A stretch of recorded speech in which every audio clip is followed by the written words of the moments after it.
Up there in heaven, the rumour had gone around the gods. They all knew. The great design of the Norns were nearing completion. The motifs were done. The finishing touches were being threaded of fate.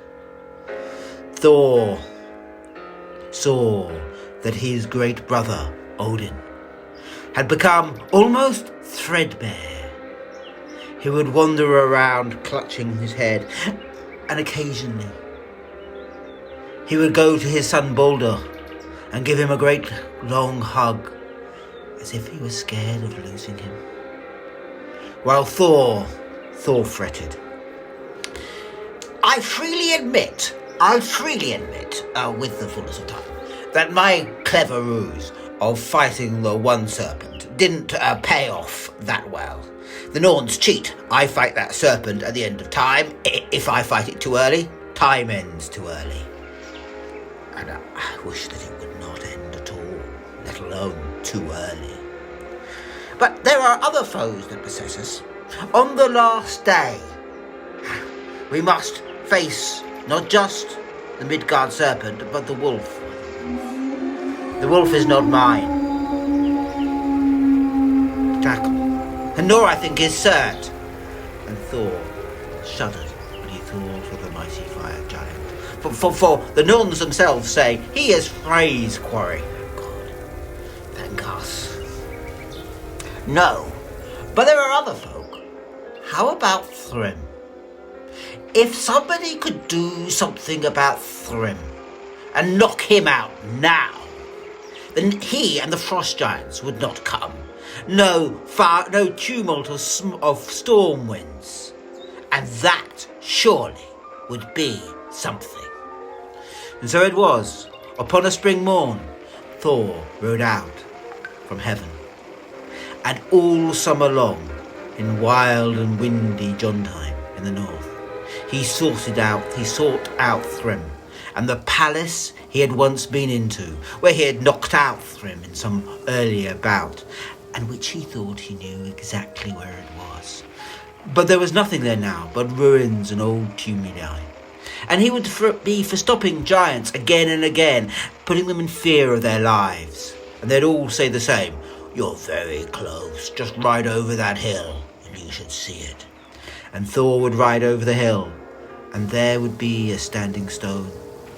Even a quoit, which you can't sleep under. Or some remnant of some olden works, stone circles, old mounds, but no castle of the frost giant king. Well, the year wore on, and it became autumn.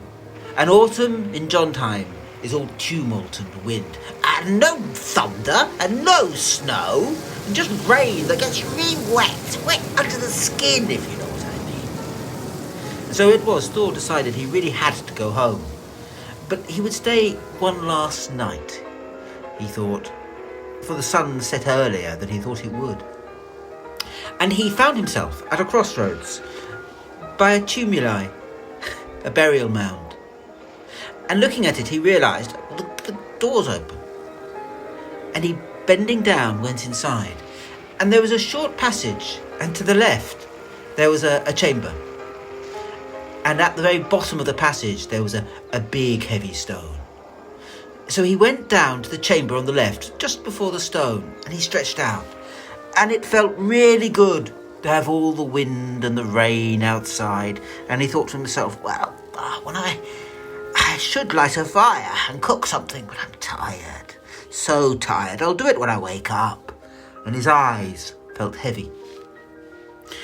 And just as he was falling asleep, he seemed to hear a sound, like a great stone moving.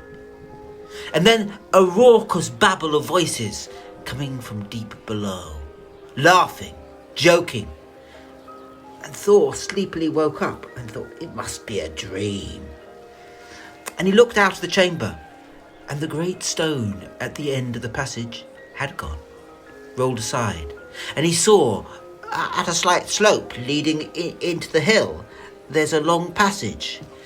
And at the end a red glow like firelight. And so Thor, who was still a little sleepy, stumbled along the passage, and he went on and on and on. He was never quite sure how far. But in the end, he stumbled into a great chamber, huge it was, laid out for a mighty feast, and it was absolutely full of people. But he didn't recognise what kith or kind they were, not in the firelight and the torchlight. Only that there was a mighty king on a dais sitting above, and the king said, "What do we have here?" And Thor said, "I am Thor the Thunder God, and I claim the laws of sacred hospitality." And the king looked at him, and Thor did not yet recognise him. And the king said, "Well, that is true. You may have a table at the least of our tables with my servant men, and you may have bread and meat and beer." But Thor stepped into the hall and said, "No, didn't you hear? I am Thor. I am a thunder god. I should sit by your right-hand side, or at least on your topmost table, sir. And I will bring you good fortune and good luck." And the king looked at him with eyes he thought he ought to know, and said, "Nobody, but nobody sits on my greatest table, not without proving their worth. Are you prepared to prove your worth, O little god?" And Thor said, "Less of the little. I will do any task you choose." And the king smiled unpleasantly and said, "Let us have an eating competition." Now Thor couldn't believe his luck, for he was the finest eater in all of Valhalla. It was often said it was just as well his goats magically regenerated, otherwise Valhalla could not have afforded to feed Thor. Such was his appetite for cattle and goats and donkeys, and even roast dwarf, but don't tell anyone.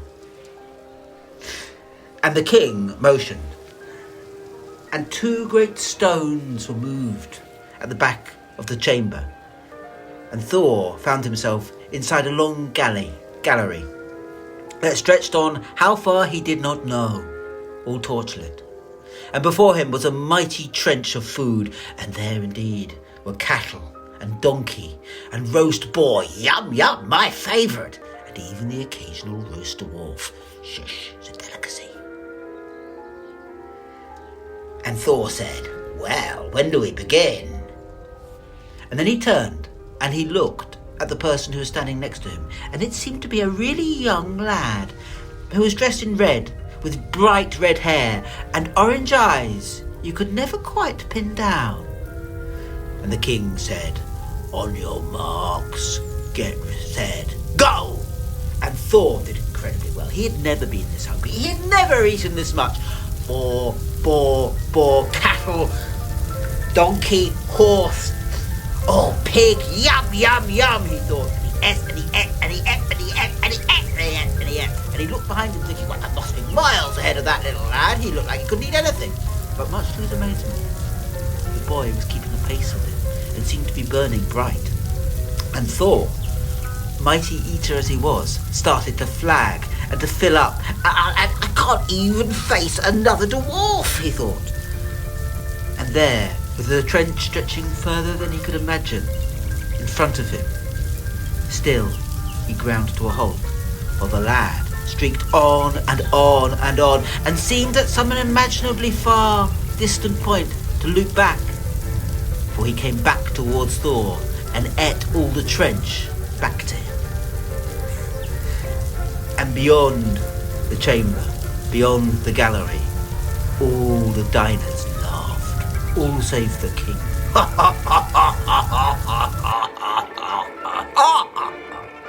And the king said, well, you failed that one. I tell you what, I have a goblet. If you can drink this goblet dry, you may have a space at my high table. And he took a great goblet. And now it was a big goblet, but it wasn't unimaginably immense. And it seemed to be filled with a foaming substance like beer. Ah, beer! Yum, yum!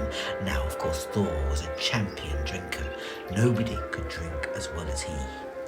And he took the goblet, and he glugged, and he glugged, and he glugged, and he glugged, and he glugged, and he glugged, and he glugged, and he glugged, and he glugged, and he glugged. The beer seemed to change from a beautiful nectar to, it tastes of salt! And at last, although there was still much beer in the cup, he put it down. And the cup seemed to be only 2 inches lower. Now, when he put it down, the king smiled and said, "Well, you've failed that one as well, I see." But none of the diners said anything. And the king said, "You're not fit for anything. I think I'll have you wrestle somebody for one last test, one last chance to redeem yourself. You may wrestle my grandmother." And Thor said, "No, can't I at least wrestle you? My grandmother." And everybody cleared a space, and Thor waited, and a little old woman shuffled in, with eyes as dark as night. And Thor grappled with her, and he was just getting her in a chokehold, just holding her back, just pushing her down, when suddenly, in a trick he didn't quite realise, he found himself on the ground, almost stunned. "One to my grandma," said the king. And a second time they went for each other, and this time backwards and forwards, and Thor decided to turn the old woman on her head, because she looked like she ought to be turnable on her head, and he picked up her ankles and was just about to pull her up, when suddenly he flipped back and found it was him that was on his back, with her on his chest, unable to move. He was. "2. One more," said the king. And again Thor went to grapple with the old woman, but this time he decided not to play quite fair, for he had put on his gauntlet, that gauntlet and glove that made him absolutely invincible. And as the old woman came towards him, he punched, but somehow or other his hand turned and knocked him full out. And he woke up a minute or two later, and the hall was silent. And a voice he knew behind him said, "Well, Thor, you did so well. I think we wouldn't have mocked you so much if we knew you were quite that powerful." And Thor got up, and behind him there was Thrym, and all the frost giants. But they didn't laugh at him, but looked at him with almost respect in their eyes. And Thor said, "But I failed all your tests." "Look again," said Thrym. And the young lad Thor saw was running fire that ever renews itself. And the cup held all the oceans of the world, which were ever 2 inches lower for the amount that Thor had drunk. "But what about the old..." Oh, and he saw standing at his left-hand shoulder a figure we all know, shrouded, skull, dark eyes, darker than night, older than time, death itself. And Thrym laughed and said, "Please forgive us our trick." And Thor looked at him and said, "Yes, I guess so." And Thrym said, "This is the last time you and I, Thor, will meet, until the very end of time. And there you and I will meet as enemies, there foes upon the field. But let us have one night in all the immensity of time to remember each other some other way." And Thrym took a silver goblet, and he filled it with sparkling mead, and he held it up to Thor and said, "One night I bless you. May the Norns eat your soul ever after." And he drank half the goblet, and he gave the rest to Thor. And Thor said, "This night let the gods protect you, even if afterwards we devour your carcass." And he drank the rest of the drink. And he spent the most hilarious, the funniest, in some ways the happiest night of his life, there with his ancient foes in their hall, going over old battles, bragging at each other, refighting it, comedy-wise. And he laughed himself to sleep. But just as he was getting tired, as the night wore on, he thought to himself, I want to do something for Thrym. And he took off his brooch pin, which was made of an emerald, carven from a single emerald by dwarves, and he said, "My king, can I give you this to wear in remembrance of me?" And Thrym looked at it and laughed and said, "Then I shall give you this." And in reply, he gave Thor a sapphire that men said was made from the frost from the very beginning of time. And Thor put it on his cloak and went to the back of the hall to sleep. And Thrym went to his own space. And Thor slept long. And when he woke up, at last, it seemed to him he was back in that chamber he had started his vision from. Was it all a dream? He thought. And he looked down. And there was the sapphire brooch pin he remembered. The brooch pin of Thrym.